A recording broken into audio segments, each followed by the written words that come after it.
Oke, kita mulai saja kuliah kita pada siang hari ini. Assalamualaikum warahmatullahi wabarakatuh. Waalaikumsalam warahmatullahi wabarakatuh.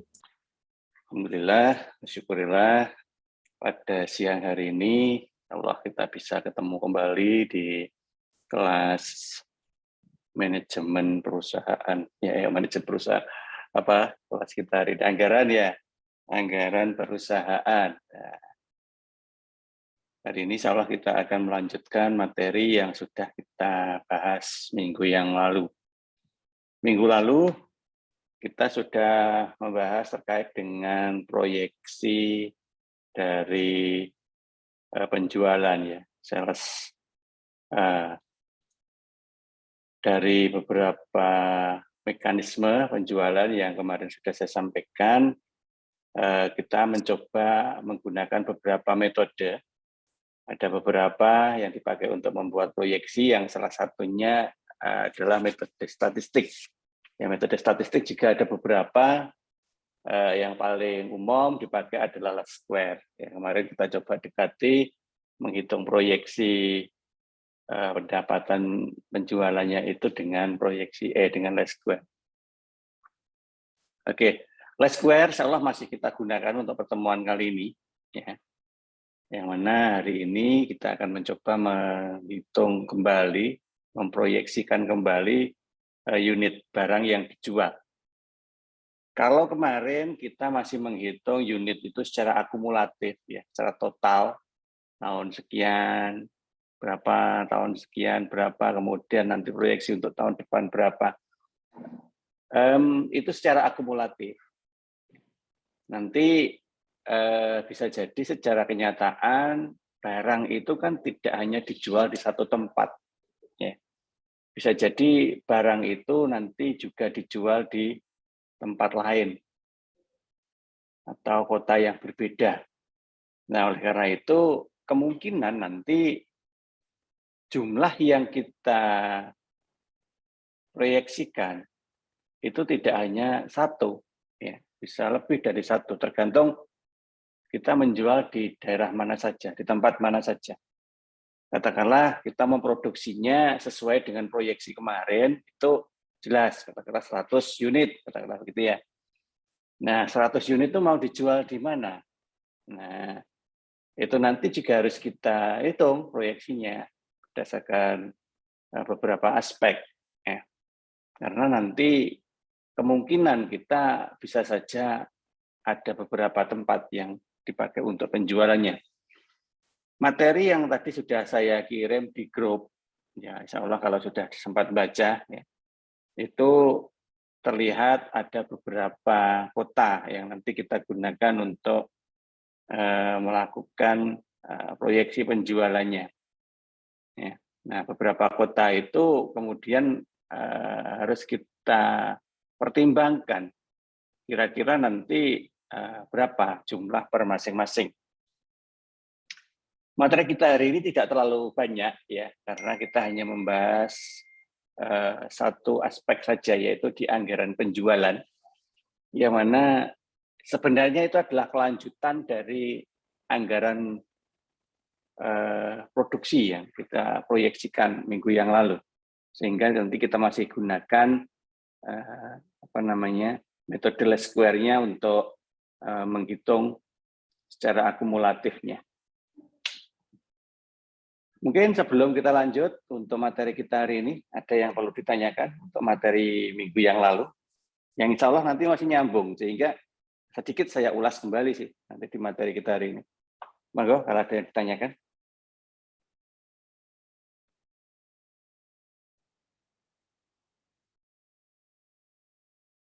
Oke, kalau memang nggak ada, kita lanjut aja terkait dengan ini ya. Anggaran penjualan atau kita sebut dalam istilah aslinya itu adalah sales budget. Ya. Jadi sekali lagi ketika kita menemukan istilah budget, ya budgeting, budgeter, nah, itu harus kita pahami secara akumulatif karena yang kita akan hitung itu adalah secara total nilai anggaran untuk penjualannya, tapi nanti kita breakdown ke masing-masing wilayah, katakanlah begitu. Sehingga tujuannya adalah membuat perincian rencana penjualan dalam suatu periode. Ya.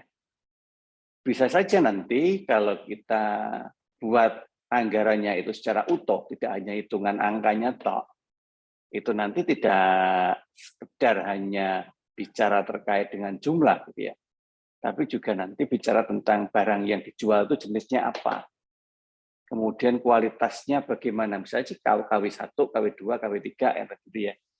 Harganya mungkin menyesuaikan, ada yang mahal, ada yang murah, waktu penjualannya nanti berapa lama, daerah penjualannya ada di mana saja. Nah, itu bisa saja masuk ke dalam laporan anggaran ini. Nah, sehingga kalau laporannya ini nanti jadi dalam bentuk yang komplit seperti itu, paling tidak di dalamnya itu nanti akan memuat apa sih yang akan kita programkan untuk satu periode ke depan terkait dengan penjualannya. Sehingga nanti bisa dipakai untuk berkoordinasi terkait dengan rencana kerja. Kita koordinasikan, nanti bagian wilayah sana, siapa yang menghandle, marketingnya siapa, targetnya berapa, kemudian barang yang dijual yang mana saja. Nah, itu bisa dipakai untuk koordinasi seperti itu. Sehingga nanti tidak ada yang namanya marketing itu saling mencampuri wilayahnya. Nah, karena sudah jelas pedomannya, sudah jelas arah wilayahnya, sehingga hasil koordinasi itu sekaligus nanti dipakai untuk membuat evaluasi. Sudah benar belum lokasi penjualannya, sudah sesuai dengan perencanaan. Kemudian evaluasinya bagaimana ketika dia menjual di sana. Nah, seperti itu. Sehingga di sini nanti masing-masing itu sudah bekerja by anggaran, by rencana. Ketika sudah dalam bentuk realitasnya nanti terjadi, maka realitas itu dipakai untuk membuat laporan. Jadi dari rencana tadi, realitasnya seperti apa? Terjadilah sebuah laporan. Nah, salah satu dari manfaat laporan anggaran penjualan ini tentunya dipakai untuk memberikan kontribusi kepada anggaran total dari seluruh unit yang ada di perusahaan. Karena penjualan itu kan hanya salah satu unit aja, unit yang lain juga masih ada. Nah, sehingga ketika digabung nanti akan menjadi total anggaran perusahaan.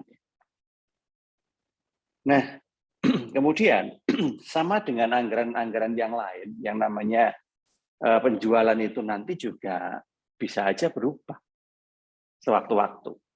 Namanya juga anggaran ya. Sekali lagi kita pahami bahwa anggaran itu bukan sesuatu yang pasti, bukan sesuatu yang tetap. Ya, dia bisa berubah kapanpun. Tetapi menurut ketentuan perubahannya itu hanya bisa terjadi ketika terjadi sebuah peninjauan anggaran, ada rapat peninjauan anggaran. Jadi tidak kemudian sewaktu-waktu diubah oleh siapapun, enggak. Jadi harus ada mekanisme yang disepakati bersama untuk mengadakan pertemuan, rapat, kemudian berdasarkan dari beberapa faktor, ada yang menyampaikan, kemudian nanti kita akan evaluasi. Nah, dari hasil evaluasi itu perlu enggak untuk mengubah anggaran? Mengubah itu bisa mengurangi di satu sisi dan mengalihkan ke sisi yang lain, ya, atau mungkin menghapus program kerja yang memang tidak layak untuk dilanjutkan, misalkan begitu. Sehingga anggarannya nanti bisa diarahkan untuk menambah anggaran yang lain. Karena setiap kali terjadi pengurangan di satu sisi, harus dialihkan ke sisi yang lain. Jadi tidak boleh yang namanya anggaran itu dikurangi terus kemudian tidak dialihkan, nggak boleh. Ya nanti jomplang ya. Karena yang namanya rencana anggaran itu bisa saja ada satu sisi yang memang nggak membutuhkan kelebihan, ada juga satu sisi yang kurang. Sehingga nanti selama hasil evaluasinya itu bisa diterima, maka bisa saja yang kurang itu kemudian mendapat tambahan baru. Bisa dari pengalian seperti yang tadi saya katakan, bisa juga mungkin karena ada penambahan pasokan baru.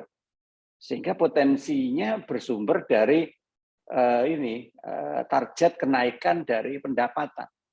Jadi kalau kenaikan pendapatan itu bisa kita lakukan, targetnya realistis untuk terjadi, maka bisa jadi anggaran untuk belanjanya juga kita tambahi. Nah, Untuk bisa melakukan itu semua, ada dua faktor penting yang harus kita pertimbangkan, yaitu faktor internal dan faktor eksternal. Ya. Kalau faktor internal itu biasanya dari semua yang pernah kita lalui sebagai pihak pengguna dan penyusun anggaran. Misal tahun lalu penjualannya berapa. Selama kondisi antar tahun itu masih sama potensinya, maka kita bisa memproyeksikan nilai penjualannya itu dalam situasi yang hampir sama juga, yang mirip-mirip aja. Ya sekitar itulah kira-kira begitu. Itu pertama. Kedua, bisa jadi perusahaan itu mempunyai beberapa opsi untuk menambah pendapatan. Nah, akibat opsi menambah pendapatan tadi berarti ada aktivitas yang lebih yang harus dilakukan oleh semua pihak. Nah, adanya aktivitas yang lebih itu berpotensi adanya alokasi anggaran baru, ya, yang nanti bisa digunakan untuk membackup aktivitas yang lebih tadi. Nah, oleh karena itu harus ada sebuah keputusan dari pimpinan yang mana memberikan kebijakan. Kalau satu sisi itu meningkat, maka di sisi belanja juga harus ada alokasi baru, misalkan begitu. Sehingga nanti terjadi pergeseran penggunaan anggaran. Nah, hal itu nanti juga didukung oleh potensi kapasitas produksi yang kemungkinan bisa kita lakukan. Kita tidak bisa mengambil kebijakan untuk menambah pendapatan, tetapi kemungkinan menambah kapasitas produksinya nol. Ya, berarti kan kecil kalau begitu kemungkinannya terjadi.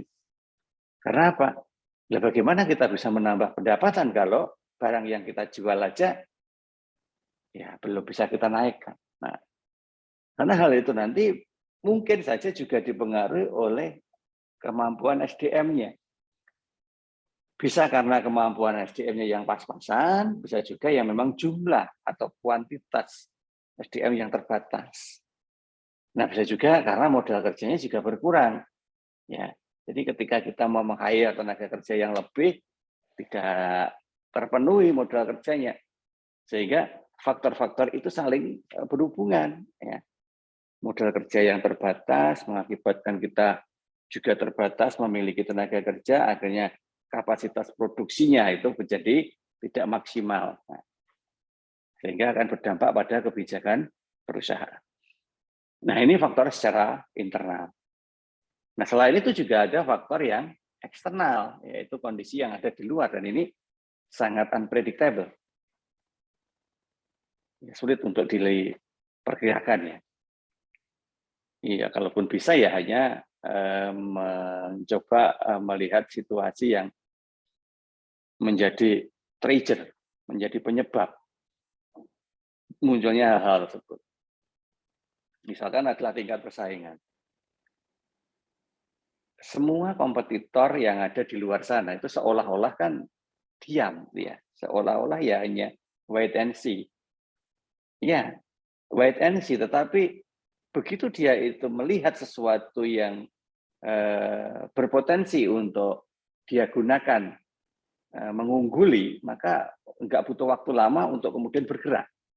Tiba-tiba aja sudah ada beberapa hal yang di luar prediksi kita terkait dengan persaingan. Misalkan ini ketika customize produk gitu ya, seolah-olah nggak ada informasi-informasi ada produk-produk baru. Nah ternyata tidak dalam waktu yang lama muncullah produk-produk baru yang menjadi substitusi dari produk kita. Akhirnya kan akan mengacaukan ini peta persaingan di pasar itu. Sehingga customer mungkin tertarik karena sesuatunya itu baru. Apalagi kalau didukung oleh sebuah marketing yang sangat gencar, marketing yang mengena gitu ya. Nah, sehingga apa? Sehingga terjadilah sebuah konteks elastisitas dalam daya beli. Daya belinya kemudian bertambah itu ya produk tersebut. Padahal ketika kita bermain dalam produk yang lama itu daya belinya itu stagnan. Ya segitu-gitu aja. Tapi ketika ada produk baru kok tiba-tiba daya belinya naik. Akhirnya kan porsi yang harusnya customer itu membeli produk kita itu berkurang karena kita kedahuluan oleh pesaing kita untuk memunculkan produk yang baru. Nah, hal-hal seperti ini loh yang kadang mengubah yang namanya budget penjualan. Selain itu juga bisa dipengaruhi oleh pertumbuhan pasar. Pertumbuhan pasar itu biasanya akan terjadi manakala kita mampu untuk membangun segmen baru ya dari barang yang kita miliki. Nah, membangun segmen baru itu kan berdasarkan banyak aspek gitu ya. Bisa saja karena kita menemukan kecocokan terkait dengan produk itu dengan suatu segmen tertentu.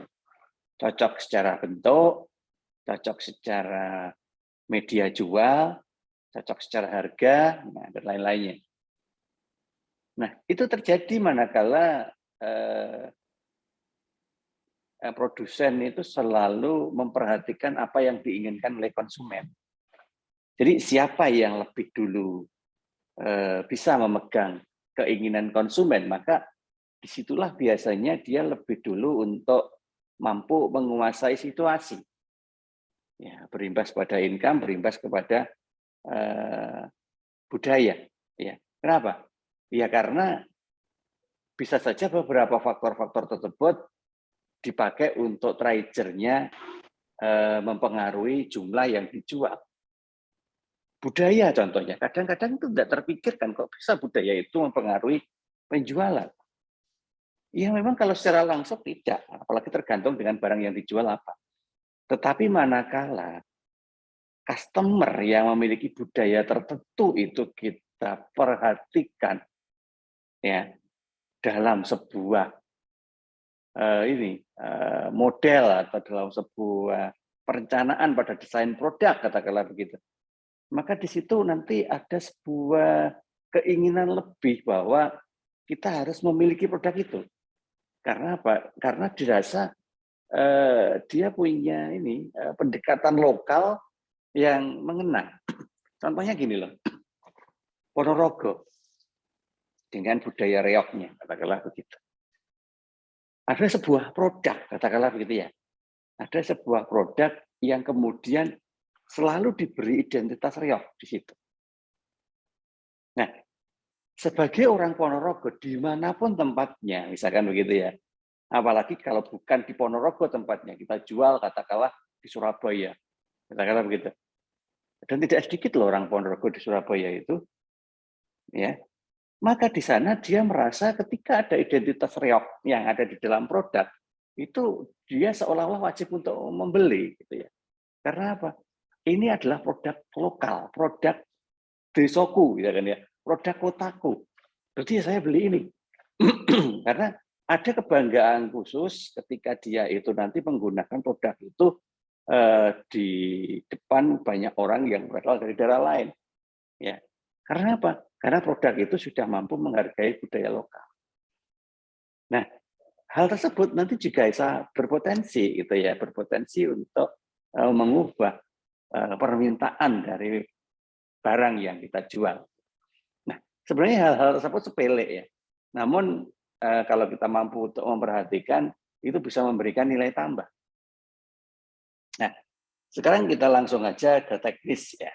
Ya, karena hal-hal yang non teknis itu sebenarnya kalau bicara tentang penjualan itu lebih banyak dibahas di marketing. Ya. Ya, lebih baik kita bicara teknis karena kita bicara penganggarannya.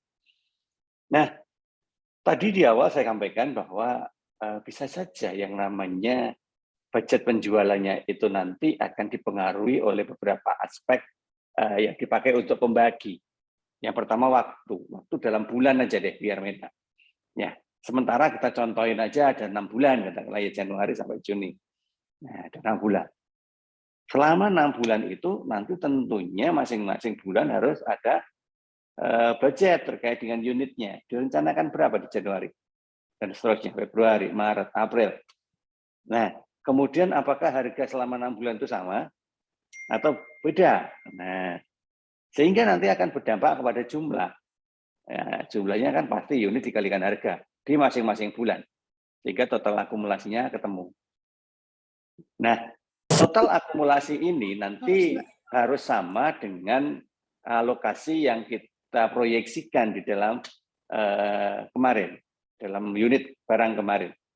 Ya, karena kemarin kita sudah belajar untuk mencoba memproyeksikan total akumulasi barang yang bisa kita rencanakan untuk tahun berikutnya. Nah, katakanlah itu menjadi akumulasi total. Nah, di sini kita harus breakdown, kita harus bagi berdasarkan beberapa aspek seperti itu. Ini contoh aja. Nah, kemudian ada juga pola yang lain. Nah, ini kalau yang ini tadi kan dibaginya berdasarkan kota nih. Kok kota? Bulan ya, bulan sekarang yang berdasarkan kota. Kota A, kota B, kota C. Nah, itu kita bedain. Nah, kalau di sini tadi kita buat dalam waktu bulanan, sekarang bisa jadi kita buat dalam tribulanan ya, triwulan. Tapi dalam waktu setahun. Ya, triwulan tetapi dalam waktu setahun. Kalau yang ini kan bulanan tapi cuma 1 semester, hanya 6 bulan. Nah, sekarang bisa saja nanti per kota selama 4 triwulan atau setahun tapi dibagi 3 bulanan itu dengan unit produk yang beda. Ya, produk U, produk H, produk J, misalkan begitu. Jadi di masing-masing triwulan, di masing-masing kota itu kita punya 3 jenis produk. Nah, 3 jenis produk itu harus kita distribusikan ke 4 triwulan itu pada 3 kota. Ya, misalkan begitu. Sehingga nanti produk-produk itu harus kita klasifikasikan ke ininya. Ya, produk tadi berapa unitnya, produk tadi berapa harganya, produk tadi berapa jumlahnya, nah, dan seterusnya. Nah, nanti anggaplah masing-masing triwulan itu juga unit, terus harga jumlah sama semuanya. Nah, dari situ nanti kita akan mempunyai yang namanya rekapitulasi anggaran penjualan di masing-masing kota pada masing-masing triwulan. Sehingga nanti evaluasinya kalau ini sudah dipecah 4 triwulan begitu ya tiap triwulan. Ya, tiap selesai triwulan 1 Januari, Februari, Maret, nanti akhir Maret nanti kita harus evaluasi bagaimana realisasi unit, realisasi harga, dan realisasi jumlah. Ya. Apakah berubah atau tidak? Yang pasti berubah itu kan jumlah, ya kan? Karena jumlah itu nanti ditentukan oleh berapa unitnya dan berapa harganya. Nah, ini untuk triwulan berikutnya polanya sama. Ini saya kenalkan dulu ini ya jenis kolom yang dipakai untuk menyusun budget penjualannya. Jadi ada kolom yang seperti ini tadi ya, hanya melihat per bulan unit dan harganya, tetapi ada juga yang kolom seperti ini. Setahun tetapi kita pecah menjadi 4 triwulan yang mana nanti dibedakan dalam 3 daerah. Lebih dari 3 boleh? Boleh, terserah.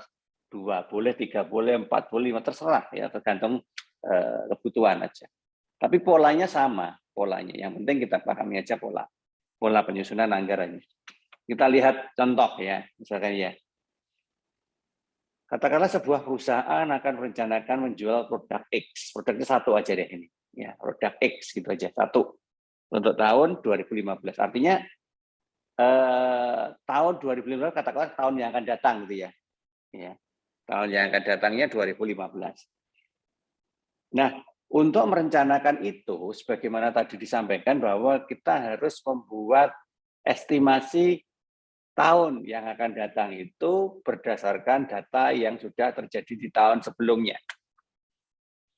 Boleh tahunnya itu ganjil jumlahnya ya, boleh tahunnya genap jumlahnya.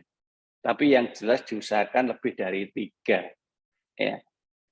Ya minimal 3 lah ganjil. Ya. Kalau genapnya ya minimal 4, kalau 2 jangan, enggak cukup kalau cuma 2. Nah ini dibuat 7 tahun. Nah, berarti tahunnya ganjil ya. Nah, kenapa kok kita harus berpikir tahun ganjil, tahun genap? Jumlah tahunnya ya maksudnya.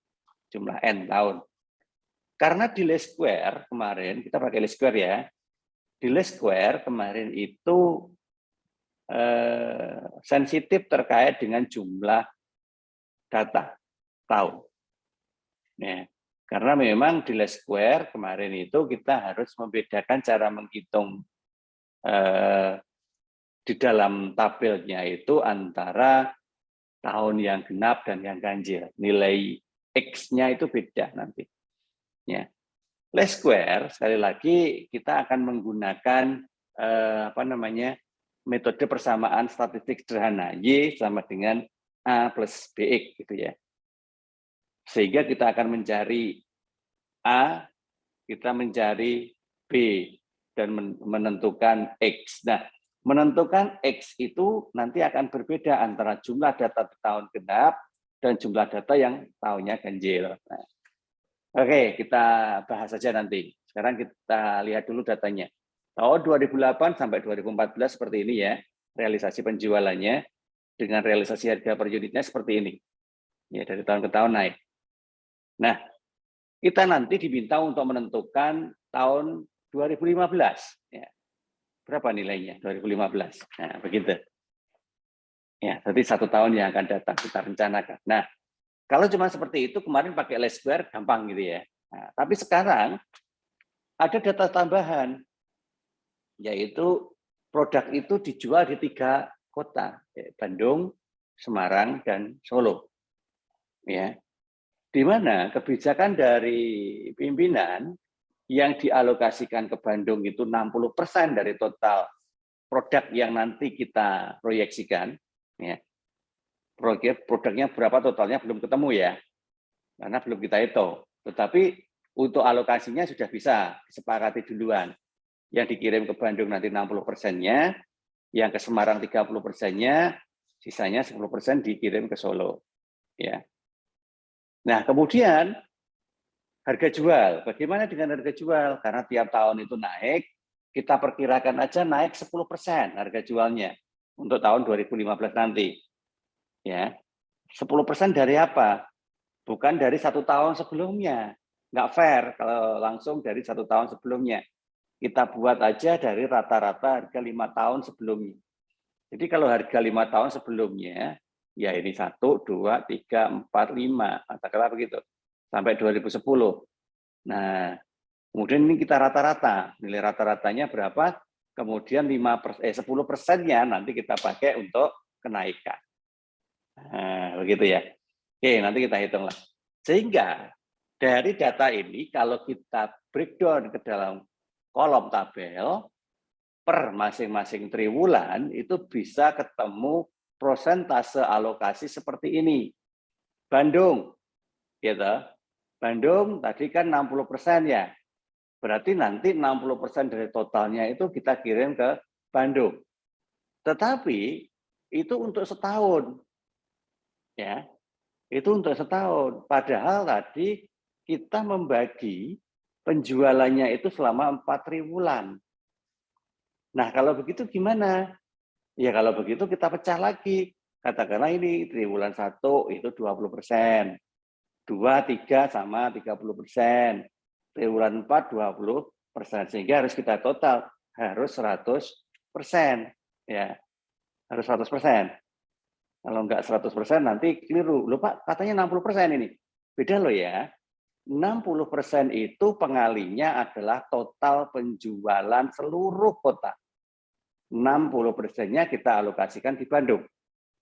Nah, 60% yang kita alokasikan di Bandung itu menjadi 100% miliknya Bandung untuk 1 tahun atau 4 triwulan. Kalau begitu masing-masing triwulan berapa persen targetnya? Nah, ini diberi datanya. Jangan khawatir, data-data ini yang memberikan adalah pimpinan. Nah, misalkan begitu. Dalam kondisi realnya. Itu adalah data target. Sehingga kita hanya diminta untuk menghitung kalau begitu unitnya berapa di tahun depan. Itu di masing-masing triwulan, masing-masing kota. Oke. Kita pahami dulu maksud soalnya. Kira-kira ada yang masih bingung nggak maksud soalnya? Kalau bingung silahkan sampaikan ya.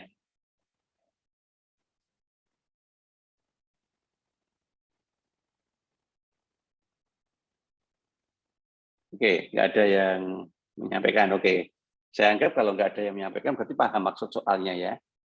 Nah sekarang kalau maksud soalnya sudah dipahami, baru kita menghitung.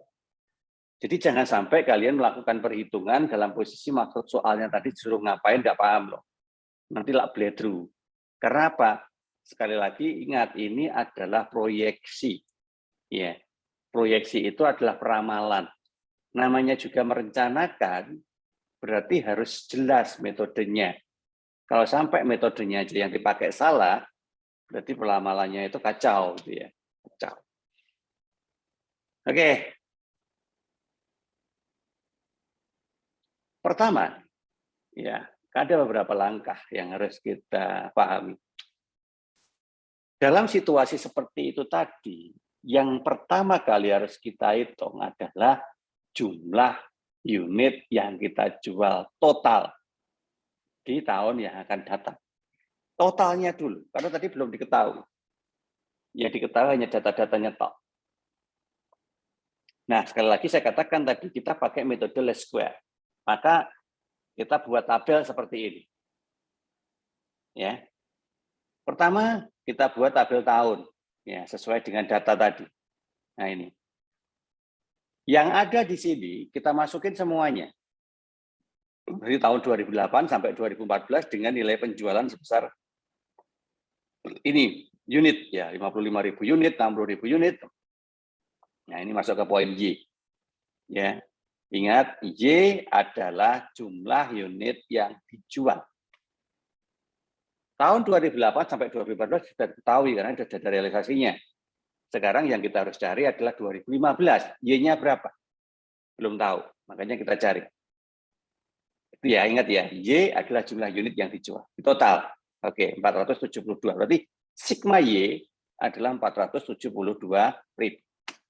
Nah, sekarang kita tentukan X. Inilah kuncinya untuk membedakan mana data ganjil dan mana data genap. Kalau data ganjil berarti pasti ada posisi tahun yang di tengah. Dari tahun yang ada di bawah dan tahun yang ada di atas dengan jumlah yang sama. Kita lihat ini. Tahun yang ada di atas jumlahnya 3 tahun. Tahun yang ada di bawah jumlahnya juga 3 tahun. Berarti yang di tengah-tengah adalah 2011. Maka di metode least square data ganjil, tahun yang di tengah itu X harus 0. Nih, itu harus diingat ya. Harus diingat. Ya, nanti coba lihat lagi di slide yang kemarin untuk membedakan data ganjil dan data genap. Nah, kemudian karena ini data ganjil, maka sebelum 0 atau atasnya itu harus minus, tetapi berurutan.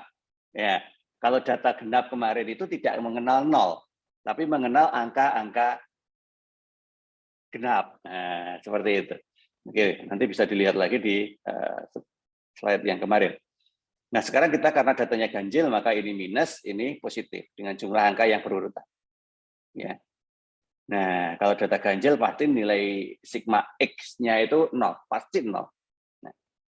Nah, kemudian kita kuadratkan, ini kuadrat ya, sorry, bukan X2, tapi X kuadrat itu. Tapi saya nggak bisa nulis kuadrat di sini. Yaitu X kuadrat. Jadi ya minus 3 kali minus 3, minus 2 kali minus 2, dan seterusnya. Ya. Kemudian kita jumlahkan.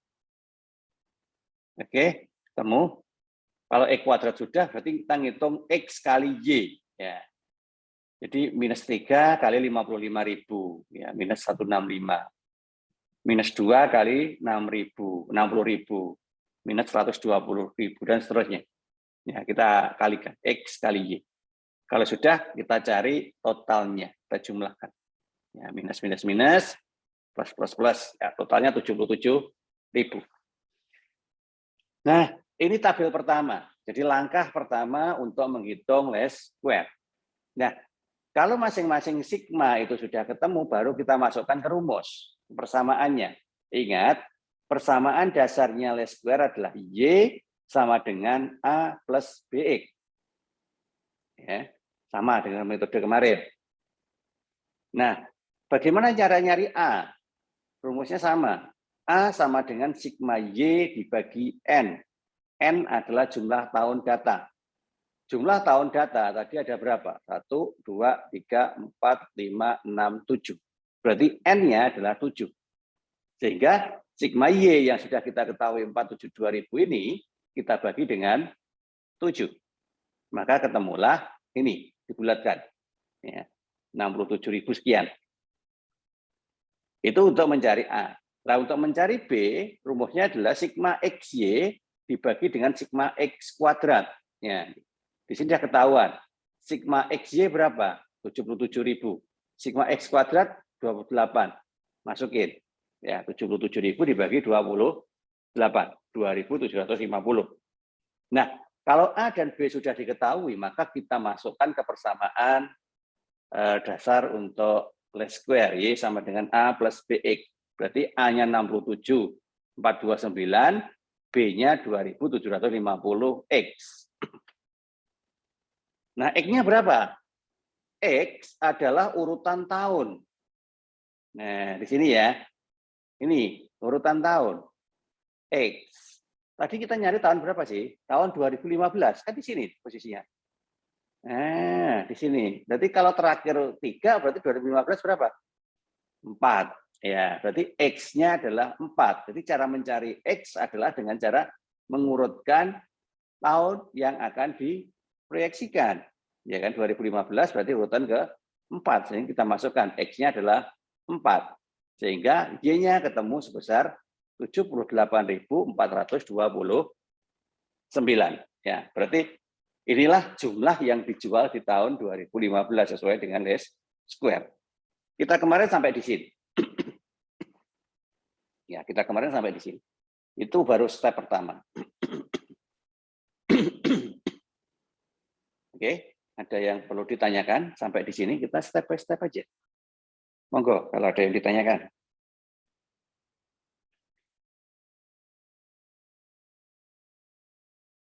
Oke, kalau belum ada, kita lanjut. Karena datanya tadi harus dipecah.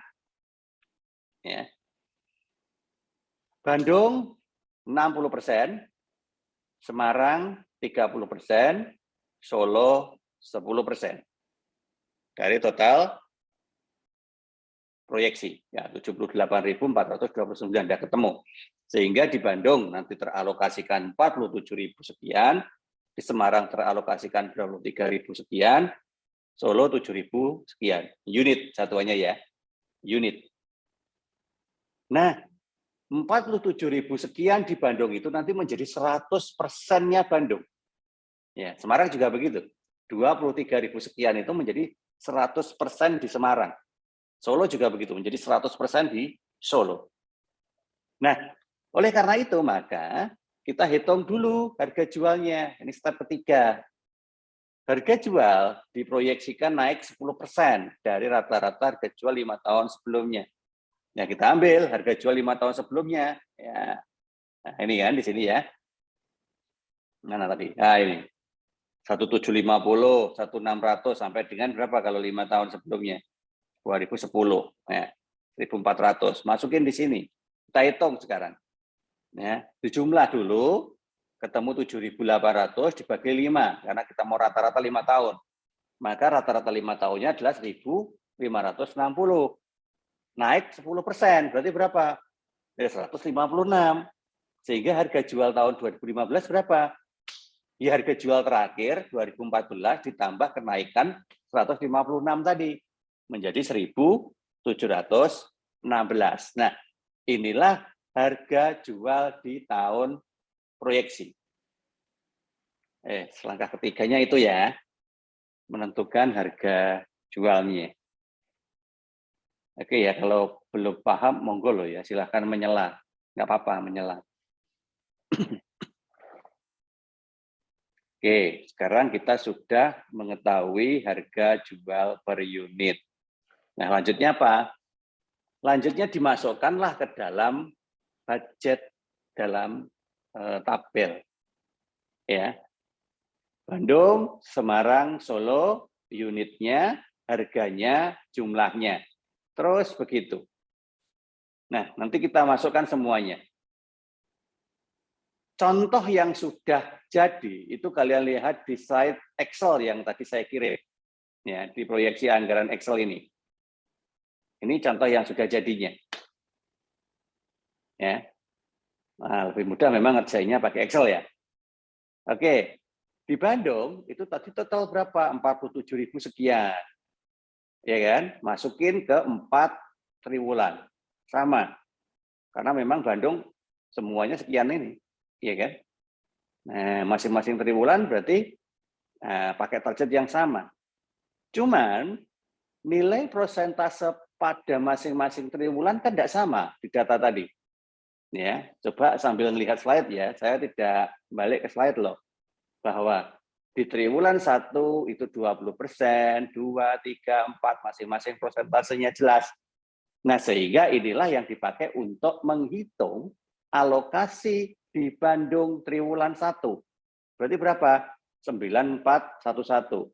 Triwulan 2 14.000 sekian dan seterusnya.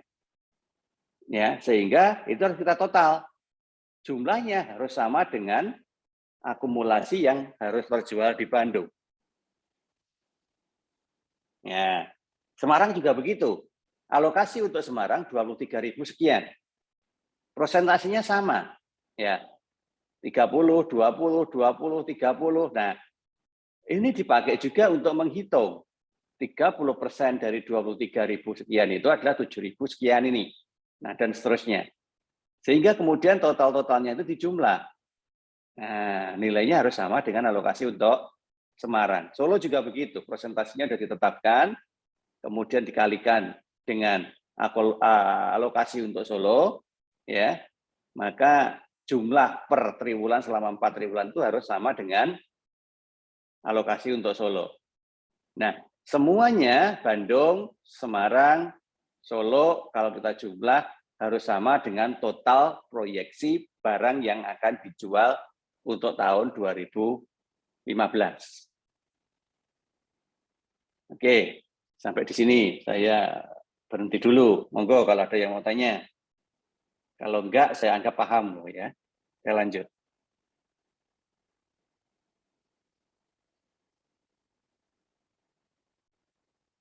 Itu tadi adalah step keempat. Ya. Sudah berakhirkah? Belum. Ya. Belum. Karena apa? Ya, karena kita harus menyusun budget dalam bentuk kolom yang ada di slide tadi. Ya. Yaitu pada masing-masing kota, Bandung, Semarang, Solo, itu di masing-masing triwulan 1, 2, 3, 4 harus kita masukkan.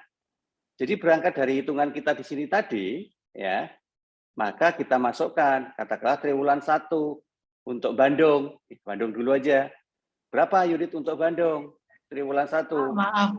Ya, monggo Mbak Kansa. Ini apa namanya yang di layar masih link aja, belum. Oh, masih link ya? Ya. Oke. Nah, kalau gitu saya kan tidak tahu ya, tak kira ya sudah pindah tadi ya. Oke. Materi sebenarnya sudah saya sampaikan ke grup ya. Ini kelihatan ya Excel-nya ya. Ya, sudah, Pak. Oke. Tak ulang kalau begitu. Tak ulang. Nah, tadi kita harus memecah selama 4 triwulan di 3 kota, ya kan? Dari total 78.000 unitnya tadi, kita harus pecah. Ya. Bandung tadi sudah jelas dapat alokasi 47.000 sekian. Semarang dapat alokasi 23.000 sekian. Solo dapat alokasi 7.000 sekian. Oke. Udah ya. Nah, sekarang berapa persentase masing-masing triwulan di Bandung? Data juga sudah ada, tinggal dipakai. Ternyata persentase untuk triwulan 1 itu 20%. 20% dari total yang dijual di Bandung. Ketemulah 9.400 sekian ini. Kemudian triwulan 2 30%-nya. Triwulan 3 sama. Triwulan 4 20%-nya juga. Nah, oke, sehingga kita sudah bisa membreakdown untuk penjualan di Bandung di masing-masing triwulan. Kemudian untuk ngeceknya kita jumlah semuanya. Nilainya harus sama dengan total alokasi untuk Bandung. Artinya barang itu sudah terdistribusi semua untuk 4 triwulan. Semarang juga begitu, alokasinya 23.000 sekian tadi. Ya kan? Nah, ternyata untuk triwulan 1 30%, 20% dan seterusnya. Nah, maka ketemulah angkanya. Ya, oke. Dijumlah angka-angka persentase ini harus sama dengan jumlah yang dialokasikan untuk Semarang. Solo juga begitu. Sama. Nah, setelah masing-masing triwulan dan masing-masing kota itu sudah kita hitung anggarannya, unit ini ya. Oke, alokasi per unitnya ada kelihatan di situ. Barulah kita masukkan ke tabel yang budget penjualan tadi. Tabel budget penjualan kan bentuknya kayak gini nih. Ada kotanya, ada triwulannya, di mana masing-masing triwulan itu harus kita pecah menjadi hitungan unit, harga, dan jumlah. Yang boleh disamakan semua adalah harga. Karena tadi kita sudah sepakati harganya itu sama di 3 kota itu, yaitu hanya 10% kenaikan dari rata-rata 5 tahun harga sebelumnya. Tadi sudah kita hitung, proyeksi harganya adalah 1.716. Baik itu di Bandung, Semarang, atau Solo, harganya sama. Untuk triwulan 1 sampai triwulan 4, harganya sama. Nah, itu kebetulan tidak ada perubahan di situ. Nanti bisa saja nanti ya, beda kota, beda harga. Beda triwulan, beda harga. Nah, bisa saja. Tergantung dari datanya. Datanya bicara apa, begitu ya. Kebetulan datanya tadi hanya mengatakan rata-rata gitu aja, sehingga kita tidak membedakan antar triwulan, antar kota. Oke, pertama masukin dulu harga yang mesti sama itu.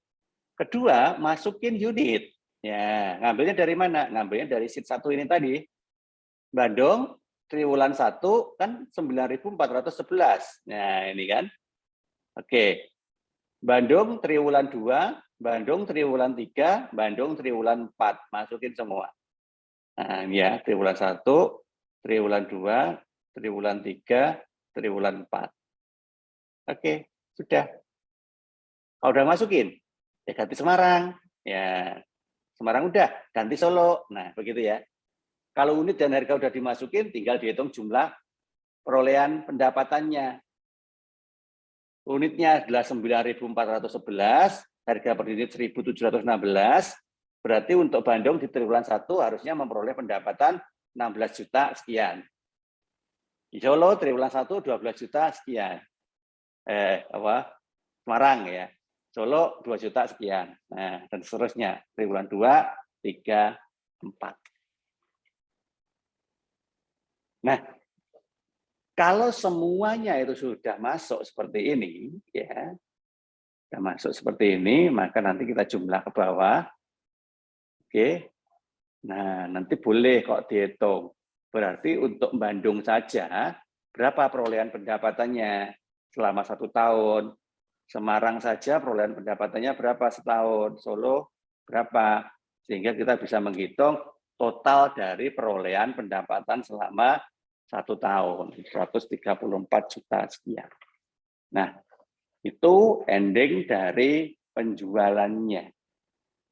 Sehingga nanti kita bisa temukan selama 1 tahun untuk 3 kota itu, dari total proyeksi penjualan sebanyak sekian unit dan harga jual dengan kenaikan 10% tadi, akan memperoleh pendapatan berapa.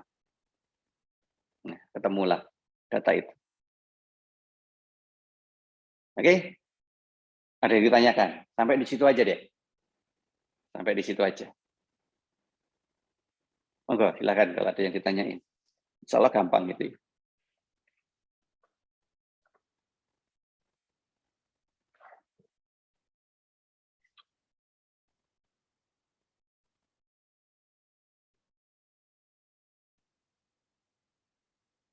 Oke, silakan. Ada yang tanya ya? Sudah hadir semua kah? Perasaan kok yang hadir hanya 19 ya? Ini sudah kelas A dan B ya yang hadir hari ini ya? Ada yang dispen, Pak. Oh iya, ada yang dispen ya. Ada acara LKM ya tadi ya? Ya oke deh. Oke, ada pertanyaan? Kalau nggak ada, ya sudah. Makanya tadi saya katakan kuliah kita hari ini pendek kok. Hanya membahas materi Let's Square dari proyeksi penjualan untuk 3 kota. Oke, baik. Kalau memang nggak ada yang ditanyain, ya sudah. Kita cukupkan kuliah kita siang hari ini. Karena kuliah daring itu semakin cepat semakin baik ya, karena berbayar. Kuliahnya berbayar. Kita cukupkan sampai di sini. Nanti kalau memang ada yang belum paham, silahkan ditanyakan. Kita hanya belajar untuk pola, ya. Tolong diingat pola-polanya itu, sehingga nanti suatu ketika harus kita pakai untuk ujian ya, insya Allah saya tidak akan mengganti kok polanya sama.